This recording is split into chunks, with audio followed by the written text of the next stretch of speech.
لا إله إلا الله محمد رسول الله. السلام عليكم ورحمة الله وبركاته. الحمد لله رب العالمين. الحمد لله الذي أرسل رسوله بالهدى ودين الحق ليظهره على دين كله وكفى بالله عليما. أشهد أن لا إله إلا الله وحده لا شريك له وأشهد أن سيدنا محمدا عبده ورسوله. اللهم صل وسلم وبارك على سيدنا محمد وعلى آله وأصحابه ومن تبعه إلى يوم الدين. رب اشرح لي صدري ويسر لي أمري واحلل عقدة من lisani yafqahu qawli, amma ba'd. Para jamaah sekalian, puji dan syukur kita panjatkan kehadirat Allah Subhanahu wa taala atas semua limpahan nikmat dan rahmat yang diberikan kepada kita. Alhamdulillah, pada pagi subuh ini kita bisa mengikuti sholat subuh berjamaah di masjid yang kita cintai ini. Kita lanjutkan itikaf kita dengan mengikuti kajian ilmu yang insya Allah memperkaya pengetahuan kita dan memperbaiki amaliyah kita. Salawat dan salam kita berharap selalu tercurah kepada junjungan Nabi besar Muhammad sallallahu alaihi wasallam, untuk seluruh keluarganya, untuk para sahabat, untuk para tabi'in, untuk para tabi'ut tabi'in, untuk para ulama dan untuk seluruh umatnya. Insya Allah untuk kita semua yang ada di masjid ini bersama keluarga kita di rumah akan mendapatkan syafaat di yaumul akhir nanti. Amin ya rabbal alamin ya mujibus sa'ilin. Para jamaah, kita lanjutkan kajian hadis dengan membaca kitab Sahih Bukhari, melanjutkan kajian minggu yang lalu mengenai bab zabahah, serba-serbi urusan sembelih menyembelih, ya. Ini kitabnya, kitab Sahih Bukhari jilid pertama. Nanti kita buka juga kitab Sunan An-Nasa'i jilid 7 dan 8. Ya, ini kitab Sunan An-Nasa'i terbitan Darul Kutub Beirut. Oh, ini mana ini? Ini mah di Ponorogo, Bandung, lokal. Baik, kemarin minggu yang lalu saya menyampaikan dua hal. Yang pertama, hal yang berhubungan dengan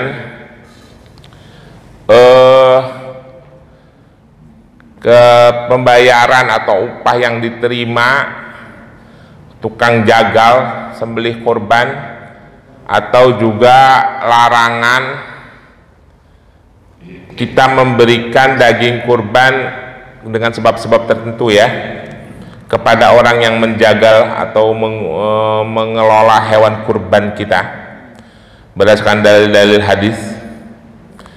Bisa diberikan karena sebab-sebab tertentu pula, sudah saya jelaskan kemarin.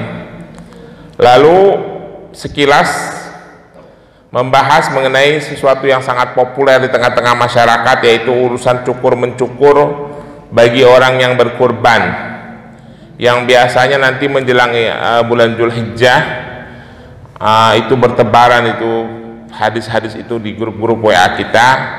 Jadi saya ingin mengulangi lagi, mempertegas dalil-dalilnya, apakah itu dibolehkan atau tidak, apakah itu diharuskan, apakah itu hanya sifatnya himbauan, atau apakah itu makruh atau ibahah atau haram mungkin. Baik, saya ulangi hadis yang pernah saya sampaikan sekilas ke minggu lalu. Hadis Bukhari nomor 1613. Bismillahirrahmanirrahim. Hadatsana Muhammad ibnu Abdullah ibnu Haushab, hadatsana Husain akhbarana Mansur an Atha an Ibnu Abbas radhiyallahu anhuma qala Su'ila Nabi sallallahu alaihi wasallam amman khalaqal qabla ayazbaha wa nahwihi faqala la haraja. Kira-kira artinya begini. Babnya bab khalaqal qabla zabaha, mencukur sebelum menyembelih, gitu, Bab. Kira-kira artinya gitu babnya, ya. Meriwayatkan kepada kami Muhammad ibnu Abdullah ibnu Hausab, meriwayatkan kepada kami Husain, mengabarkan kepada kami Mansur dari Atha dari Ibnu Abbas radhiyallahu anhuma, Qala, Ibnu Abbas berkata, su'ila Nabi sallallahu alaihi wasallam amman khalaqa qabla ayazbaha wa nahwihi. Rasulullah Nabi sallallahu alaihi wasallam pernah ditanya, su'ila amman khalaqa, tentang mencukur sebelum orang menyembelih dan sejenisnya. Jadi Rasulullah pernah ditanya tentang orang yang sudah niat menyembelih hewan kurban atau orang yang sudah berkurban, lalu dia mencukur rambutnya dan memotong kukunya. Kuku dia, bukannya kuku kambing, kuku dia sendiri. Faqala, maka Rasulullah berkata, la haraja, la haraja. Tidak dilarang, tidak dilarang, kata Rasulullah itu sampai 2 kali ya. Kalau Anda sudah niat untuk berkurban, lalu di pertengahan sebelum Anda mau menyembelih hewan kurban Anda mau cukur rambut aja. Potong kuku aja, kurang lebih begitu ya artinya. Tidak dilarang. La haraja, la haraja. Nah, dalam hadis lain Imam Bukhari juga meriwayatkan mentakid sebuah hadisnya nomor 1614. Kita baca hadisnya. Bismillahirrahmanirrahim. Hadatsana Ahmad ibnu Yunus akhbarana Abu Bakar an Abdul Aziz ibnu Rafi an Ata an Ibnu Abbas. Sumbernya adalah Ibnu Abbas juga radhiyallahu anhuma. Qala rajulu li Nabi sallallahu alaihi wasallam, berkata seorang laki-laki kepada Nabi sallallahu alaihi wasallam, zurtu qabla an urmi, aku berziarah ke Ka'bah, maksudnya tawaf, sebelum aku ngelempar jumrah. Qala, dia berkata lagi, lalu Rasulullah berkata, la haraja, tidak dilarang. Qala, laki-laki itu berkata lagi, khalaqtu qabla an azbaha, aku mencukur-cukur rambut, jenggot dan kumis sebelum aku menyembelih hewan kurban. Qala, la haraja, Rasulullah berkata lagi, tidak dilarang. Lalu laki-laki itu berkata lagi, qala dhahabtu qabla an urmi, la haraja. Lalu laki-laki itu berkata, aku menyembelih hewan kurbanku sebelum aku melempar jumrah. Kata Rasulullah, tidak dilarang. Penekanannya adalah bahwa tidak dilarang, menurut hadis ini tidak dilarang orang mencukur rambutnya, mencukur kumisnya, mencukur jenggotnya dan memotong kukunya di 10 hari bulan Dzulhijjah ketika dia sudah berniat untuk berkorban. Ya, tidak dilarang ya Pak. Sekali lagi saya ulangi, tidak dilarang. Tetapi hadis ini menjadi pedomannya Imam Malik dan Imam Hanafi. Maka mazhab Imam Malik dan Imam Hanafi tidak mempermasalahkan, sama sekali tidak ada larangan untuk orang mencukur-cukur, memotong kuku ketika dia sudah berniat untuk berkorban pada tanggal 10 Dzulhijjah. Ya, tidak dilarang menurut mazhab Imam Malik dan menurut mazhab Imam Hanafi. Tetapi tidak pada mazhabnya Imam Hambali. Mazhabnya Imam Hambali melarang, bahkan mengharamkan. Ya, jadi saya mau menyampaikan kepada bapak-bapak di sini supaya ini yang saya sampaikan ini hanya contoh saja ya Pak, contoh hukum bahwa ada kalanya dalam urusan fikih itu ada khilafiyah, ada perbedaan. Perbedaan itu sumbernya adalah masalah penafsiran hadis. Tetapi apakah yang satu salah, yang satu lagi benar? Tidak, semuanya benar. Cuma bagaimana cara imam fikih mengambil sebuah hadis. Nah, sekarang kita ambil contoh. Itu kan tadi hadis ada di Bukhari, sekarang hadis ada di Sunan An-Nasa'i yang membicarakan hal yang sama pula, yaitu bab mengenai urusan cukur-mencukur.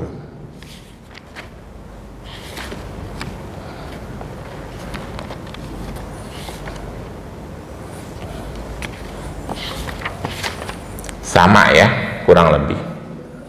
Kita baca hadisnya di bab Kitabul Dohayah, kitab tentang adha, urusan menyembelih juga. Hadisnya nomor 4361. Akhbarana Sulaiman ibnu Muslim al-Balkhi qala hadatsana Nadru wa huwa ibnu Sumail qala abna'ana Syu'bah an Malik ibnu Anas an Abi Muslim an Sa'id ibnu Musayyab an Ummus Salamah an Nabi sallallahu alaihi wasallam qala wa man ra'a hilalu Dzul Hijjah fa'arada ayudoha fala ya'khudh min sya'rihi wala min azfarihi hatta yudoha. Nah, ini agak berbeda dengan hadis yang tadi ya. Kira-kira artinya begini. Meriwayatkan kepada kami Sulaiman ibnu Salim al-Balkhi, dia berkata meriwayatkan kepada kami Nadra, dia mendapatkan hadis ini dari Sumail. Sumail berkata meriwayatkan kepada kami Syu'bah dari Malik ibnu Anas, dari Abi Muslim, dari Sa'id ibnu Musayyab, dari Ummu Salamah. Ummu Salamah mengatakan bahwasanya Nabi Shallallahu alaihi wasallam berkata, Nabi berkata, man ra'a hilalul Dzulhijjah, barang siapa yang telah melihat hilal bulan Dzulhijjah, berarti besok tanggal 1 Dzulhijjah gitu kurang lebih ya. Fa'arada ayudoha, lalu dia sudah berniat untuk berkurban pada tanggal 10 Dzulhijjah dan hari tasyrik gitu misalnya. Fala yahkuz min sya'rihi wala min asfarihi hatta yudoha. Nah, ini jelas fala ya kalimatnya. Apabila seseorang melihat bulan Dzulhijjah, misalnya dia mau masuki tanggal 1 Dzulhijjah, lalu pada saat itu dia sudah berniat, oh nanti tanggal 10 saya mau menyembelih hewan kurban nih, bukannya menyembelih jadi tukang potong, bukan, dia mau berkurban begitu maksudnya ya. Dia udah berniat menjadi berkurban pada tanggal 10 atau pada hari tasyrik gitu ya.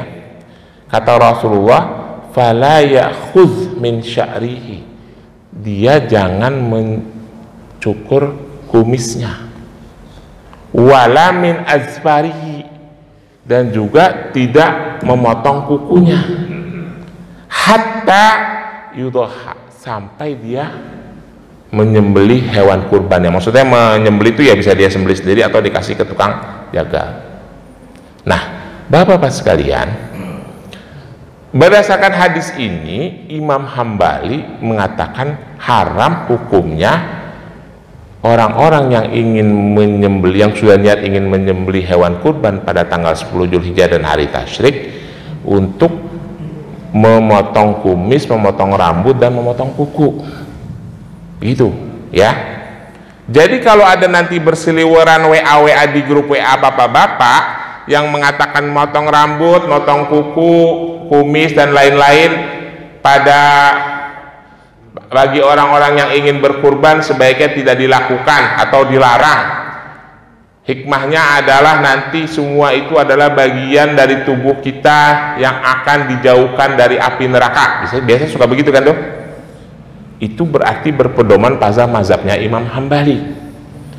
Kalau yang tidak dilarang berarti itu berpedoman pada mazhabnya Imam Malik dan Imam Hanafi. Nah, bagaimana dengan umat Islam di Indonesia yang berpedoman pada mazhabnya Imam Syafi'i? Imam Syafi'i mengatakan itu makruh saja, ya. Jadi bapak mau potong ya potong aja, nggak apa-apa, itu makruh. Tapi kalau bapak mau pedoman Imam Hambali, mazhabnya Imam Hambali, nggak usah dipotong, gitu, ya. Saya mau menyampaikan di sini, maksudnya adalah ketika ada perbedaan-perbedaan dalam permasalahan fikih, maka kita harus yakin tapi itu setelah kita mengetahui fatwa dari imam fikih ya. Imam fikih yang populer hari ini kan cuma ada 4, yaitu Imam Hanafi, Imam Malik, Imam Syafi'i, dan Imam Hambali. Imam Auza'i udah nggak ada mazhabnya, Imam Zahabi juga mazhabnya udah nggak ada. Imam fikih itu totalnya jumlahnya ada 17 ya. ada yang mengatakan 11, tapi kan yang populer cuma 4. Nah, ketika ada perbedaan-perbedaan itu, kita jangan terbawa dalam perbedaan-perbedaan itu karena kita tidak tahu. Jadi kita menyalahkan orang lain, ya, Pak. Itu hanya perbedaan bagaimana dia mengambil hukum, istinbat hukum. Nah, ada sebuah pernyataan menarik dari Imam Hambali, saya pernah baca, ya, kurang lebih artinya bahasa Indonesia begini.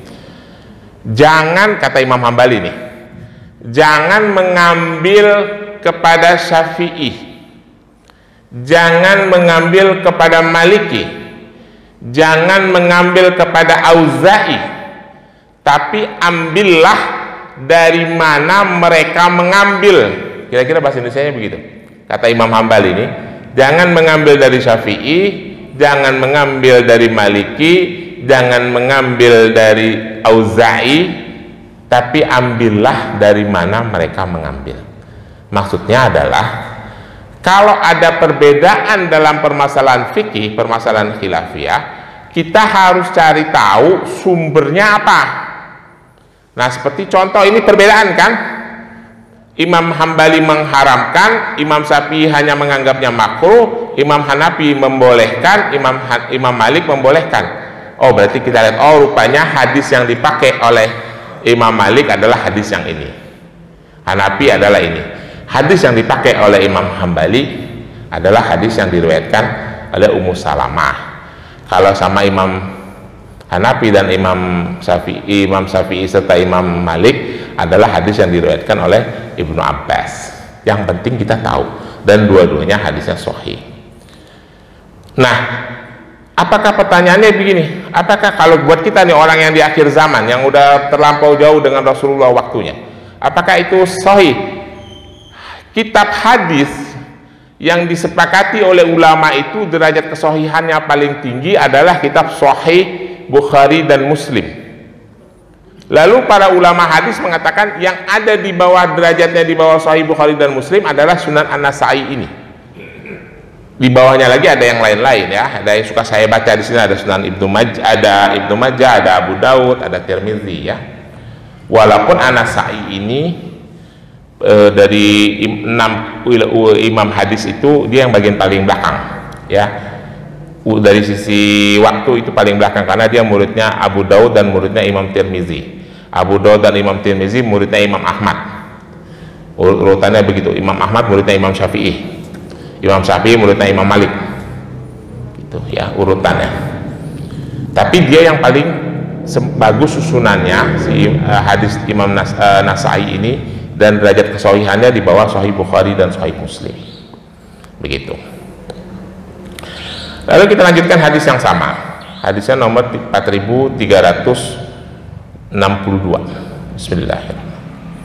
Akhbarana Muhammad ibnu Abdullah ibnu Abdul Hakim an Shu'aib qala abna'ana Laits qala hadatsana Khalid ibnu Yazid an ibnu Abi Hilal an Amr ibnu Muslim annahu qala akhbarani ibnu Musayyab anna Ummu Salamah zawjah Nabi sallallahu alaihi wasallam akhbartuhu ana Rasulullah sallallahu alaihi wasallam qala man arada ayyudaha fala yuqlim min azbarihi wa la yahlik syai'an min syar'ihi fi ashrin awalin min Dzulhijjah. Nah, ini juga kurang lebih narasinya hampir sama.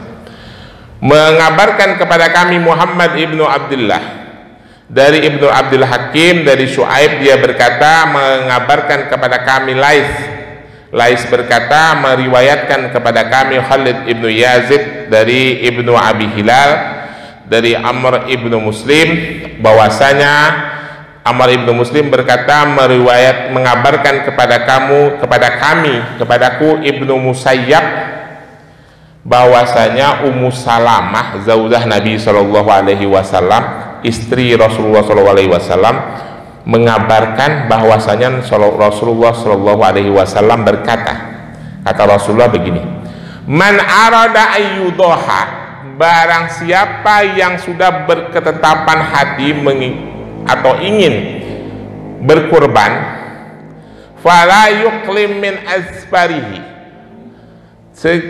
dia dilarang tidak boleh memotong azfarihi, kukunya, wala yuhlik syai'an min sya'rihi, dan jangan mencukur sedikit pun kumisnya, bulu-bulu kumis dan jenggot gitu ya. Fi ashrin awali min Dzulhijjah, di 10 pertama bulan Dzulhijjah. Fi ashrin awali min Dzulhijjah, di 10 hari pertama bulan Dzulhijjah. Jadi jelas ya Bapak-bapak, menurut hadis ini tidak boleh. Kalau menurut hadis yang tadi di Sahih Bukhari boleh. Jadi kata Rasulullah dari hadis yang dari Ummu Salamah juga, apabila kita sudah berketetapan hati ingin berkurban, maka sebaiknya dia tidak memotong kukunya, tidak mencukur kumis dan jenggotnya pada 10 hari pertama bulan Dzulhijjah. Hadis inilah yang dipedomani oleh Imam Ahmad yang mengatakan dilarang memotong kumis, memotong jenggot, memotong rambut dan memotong kuku bagi orang yang ingin berkurban. Ditahan dulu selama 10 hari dari tanggal 1 Dzulhijjah sampai dia menyembelihnya tanggal 10 apa tanggal 11 apa tanggal 12 apa tanggal 13 ya, 10 Dzulhijjah atau di hari tasyrik. Tetapi menurut Imam Syafi'i makruh, menurut Imam Hanafi dan Imam Malik tidak ada larangan. Kita ambil yang paling ringan, tidak ada larangan. Tapi tidak boleh mentafik-tafik kata para ulama ya Pak, nggak boleh ganti-ganti mazhab walaupun sebenarnya nggak ada larangan. Tapi menurut para ulama jangan mengambil yang paling ringan ya. Kebiasaan kita berpedoman pada mazhab Syafi'i ya berpedoman pada mazhab Syafi'i saja. Tapi apakah tidak boleh berpedoman pada mazhab Hambali? Ya boleh, orang itu sudah disepakati oleh ulama, pokoknya 4 mazhab itu semuanya benar. Bapak mau pedoman pada mazhab Hambali juga boleh, pada mazhab Syafi'i boleh, Hanafi boleh, Maliki boleh. Kan saya pernah beberapa kali menyampaikan dalam majelis ini, kalau ada orang yang sholat di tasyahud akhir kakinya tidak dilipat, jangan dilarang, biarkan saja, karena yang melipat kaki itu mazhab Syafi'i dan mazhab Hambali. Kalau Imam Malik tidak dilipat kakinya. Ada orang yang takbiratul ihram tangannya tidak ditaruh di atas perut, di atas pusat, jangan dilarang, karena mazhab Maliki memang tidak mengajarkan seperti itu ya. Itu contoh-contoh yang pernah saya sampaikan. Ada orang yang berwudu yang dicepluk-ceplukin doang ke kepalanya, itu mazhabnya Imam Syafi'i. Ada yang cut ke bawah balik lagi kemari, nggak ada masalah, itu mazhabnya Imam Hambali ya. Itu begitu kurang lebih. Jadi kita sudah semakin matang dalam beragama, dalam menjalankan syariat Islam, sehingga kalau ada perbedaan-perbedaan kita cari tahu sumbernya saja, jangan mempermasalahkan perbedaannya. Selanjutnya Bapak-bapak sekalian, kita berbicara sedikit lagi mengenai hewan-hewan yang biasa dikurbankan oleh Rasulullah. Maksudnya ketika Rasulullah berkurban itu menyembelih hewan apa saja. Ada ada bab khusus di kitab Sunan An-Nasai ini, namanya bab kibas. Karena Rasulullah itu kebiasaannya suka menyembelih kibas dalam berkurban, tapi dalam hadis lain juga Rasulullah menyembelih unta dan sapi. Rasulullah banyak menyembelih kibas, maka di dalam Sunan An-Nasai ini ada bab khusus tentang kibas dan subbab dari masalah kurban. Ada hadis nomor 4386. Hadisnya singkat saja, kira-kira artinya begini. Hadisnya begini bunyinya: Akhbarana Muhammad ibnu Musanna an Khalid qala hadasana Humaid an Thabit an Anas qala doha Rasulullah sallallahu alaihi wasallam bikabsyaini amlahaini. Meriwayatkan kepada kami Muhammad ibnu Musanna dari Khalid, dia berkata meriwayatkan kepada kami Muhammad dari Sabit dari Anas, dia berkata doha Rasulullah sallallahu alaihi wasallam bikabsyaini amlahaini. Rasulullah sallallahu alaihi wasallam itu ketika beliau berkurban, menyembelih hewan kurbannya selalu dengan 2 kibas. 2 domba, tapi ada catatannya nih, amlahain, domba yang gemuk. Bapak-bapak sekalian, Rasulullah mengajarkan kepada kita, kalau Rasulullah mencontohkan gitu ya, Rasulullah ketika berkurban itu, kalau Rasulullah berkurban kibas, pasti diambil kibas yang paling baik, yang paling gemuk, yang paling sehat. Maksudnya ketika Rasulullah berkurban, mengambil hewan kurban yang paling gemuk, yang paling sehat, yang paling bagus tanduknya, yang paling bagus matanya dan mulutnya, warnanya juga paling bagus. Artinya Rasulullah mengajarkan kepada kita, kalau kita ingin berkurban, maka sebaiknya kalau bisa kita mengambil hewan kurban yang paling baik kualitasnya. Ya, tapi kan itu berurusan dengan harga ya Pak. Ya, tentu ada hubungannya dengan kemampuan kita. Ini hanya hadis saran dari Rasulullah. Apa yang dicontohkan oleh Rasulullah, bukan sarannya apa yang dicontohkan oleh Rasulullah. Hadis berikutnya sama. Akhbarana Ismail ibnu Mas'ud qala hadatsana Hatim ibnu Wardan an Ayyub an Muhammad ibnu Sirin an Anas ibnu Malik qala khatabna Rasulullah sallallahu alaihi wasallam. Dari Anas bin Malik, Rasulullah berkhutbah di hadapan kami pada Yaumul Adha, pada hari Idul Adha. Wa an kafa ila kabshaini amlahaini fadha bahahu maha maktasora. Lalu setelah Rasulullah berkhutbah, selesai sholat gitu maksudnya ya, Rasulullah menghampiri kabasyaini amlahaini, mengambil 2 kibas besar yang gemuk, pada bahahuma, lalu menyembelihnya mukhtasarun, dengan cepat ya. Sekali lagi Rasulullah mengatakan, Anas bin Malik melihat Rasulullah setelah sholat khutbah lalu ngambil hewan kibas, domba yang gemuk, 2 selalu. Kalau domba 2 untuk dikorbankan. Seperti dalam riwayat-riwayat lain, Rasulullah selalu berkata, ini 1 untuk diriku dan keluargaku, dan 1 lagi untuk umatku. Selalu 2. Dalam hadis yang lain juga sama, kira-kira artinya summa ansarafa ka'annahu yakni Nabi sallallahu alaihi wasallam yauman nahar illa kabasyaini amlahaini fadhabahuma wa ila dubaihi min ghanamin faqasamaha bainana. Sama kurang lebih artinya, Rasulullah itu pada hari berkurban kibas yang gemuk. Nah ya, 2 selalu.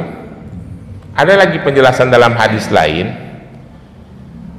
hadisnya nomor 4390. Baha Rasulullah sallallahu alaihi wasallam bi kabasyaini akrana fahila yamshi pisawadi wa ya'kulu pisawadi wa yanzuru pisawadi. Rasulullah itu menyembelih 2 kibas yang kelihatannya, rupanya itu bagus gitu ya, tanduknya hitam, matanya hitam, bagian mulutnya juga hitam, dan warnanya cerah gitu ya. Jadi maksudnya adalah Rasulullah mencontohkan ketika kita ingin berkurban, kita berkurban dengan hewan yang terbaik. Nah, kemarin tuh saya sekilas ada yang bercanda-bercanda sama saya gitu di tempat lain, bilang, Pak Ustadz, emang di zaman Rasulullah ada yang korban sapi ya, kata itu. Emang di Arab ada sapi, kan yang ada onta sama domba. Jadi ada ya Pak, sapi. Rasulullah juga berkurban dengan sapi. Sapi zaman dulu di masa Rasulullah ya banyak orang di Mesir sudah beternak sapi. Di luar Jazirah, di luar Mekah dan Madinah orang juga banyak memelihara sapi.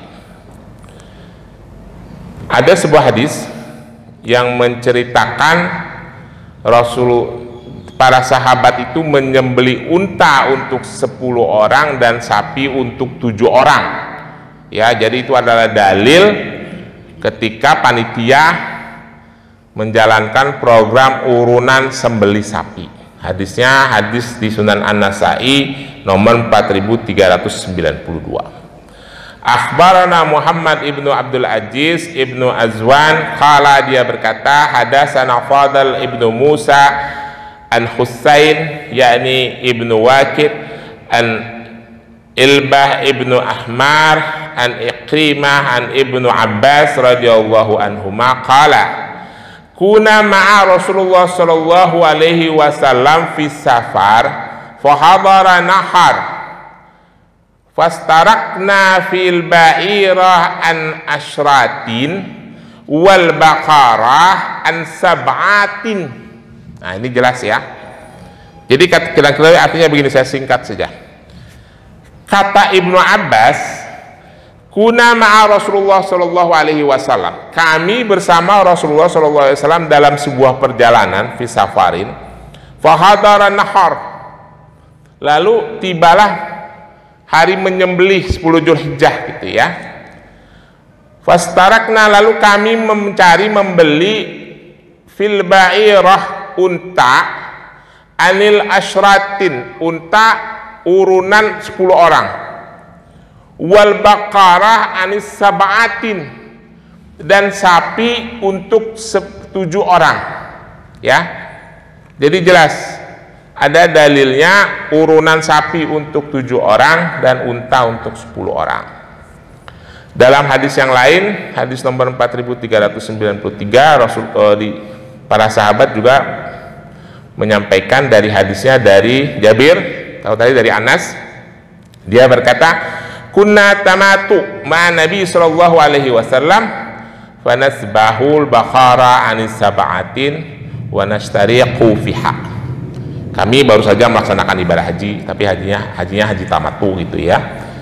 Lalu kami menyembelih sapi anis sab'atin, baqarah an sab'atin wa nashtariqu fiha. Kami berserikat, maksudnya patungan beli sapi untuk 7 orang lalu disembelih sebagai hewan kurban ya. Saya kira itu bapak-bapak sekalian penjelasannya mengenai urusan pot cukur mencukur dan mengenai urusan urunan hewan kurban dan cara memilih hewan kurban yang terbaik ya. Tapi saya mau menjelaskan satu hal lagi dalam hadis 4391. Dari mana sih sumbernya, awal muasalnya unta dihitung dengan 10 orang. Jadi pada satu masa Rasulullah itu membagi harta rampasan perang, harta pampasan, ghanimah. Nah, ghanimah itu oleh Rasulullah 1 ekor unta disamakan dengan 10 ekor kambing. Jadi ada satu bagian pasukan yang dikasih 10 ekor kambing, ada satu bagian pasukan yang dibagi 1 ekor unta, itu sama setara ya. Itu asal muasalnya gitu. Saya kira begitu bapak-bapak sekalian. Kalau ada pertanyaan saya persilahkan, kalau tidak ada kita tutup. Ya silakan. Waalaikumsalam warahmatullahi wabarakatuh. Ada seorang di suatu tempat di musim di desa, taruhlah 10 kakak. Kemudian ada satu musola yang bukannya 1 domba. Di situ jamaah yang 10 kakak itu tentunya ada yang merespon ke musola sebagai siar, ada juga yang di bawah yang miskin itu tidak berespon siar, taruh tidak ke ibadahnya kurang respon. Sedangkan yang harus dibagi 1 kambing, kalau dibagi 1 kambing 10 kakak mungkin dapat setengah kilo. Kalau dibagi dengan yang tidak merespon ke musola sebagai siar, taruhlah yang miskin paling kebagian 1/5 kilo. Dalam hal ini pertanyaannya mana yang didahulukan, atau yang merespon ke siar musola keagamaan atau yang miskin yang tidak merespon? Demikian, terima kasih Ustaz. Assalamualaikum. Maaf, yang tidak apa tadi? Tidak merespon. Yang tidak ke masjid. Yang tidak? Oh, tidak ke masjid. Yang miskin itu sangat tidak merespon kegiatan agama. Sedangkan oh ya. agak menengah merespon. Baik. Yang harus dibagikan 1 kambing misalkan. Prioritas yang mana dulu yang didahulukan. Demikian Ustaz. Kalau pembagian hewan kurban itu jelas kriterianya di dalam fikih. Yang pertama yang dibolehkan itu adalah 1/3 untuk fakir miskin. Fakir miskinnya siapa aja, yang mau datang ke masjid kagak datang ke masjid sama aja itu. Pokoknya fakir miskin aja. Yang sholat sama yang kagak sholat sama aja, pokoknya fakir miskin, kagak ditanyain. Nggak ada catatan yang mengatakan fakir miskin yang rajin sholat, nggak ada. Fakir miskin yang sholat 5 waktu di masjid, nggak ada, pokoknya fakir miskin aja udah.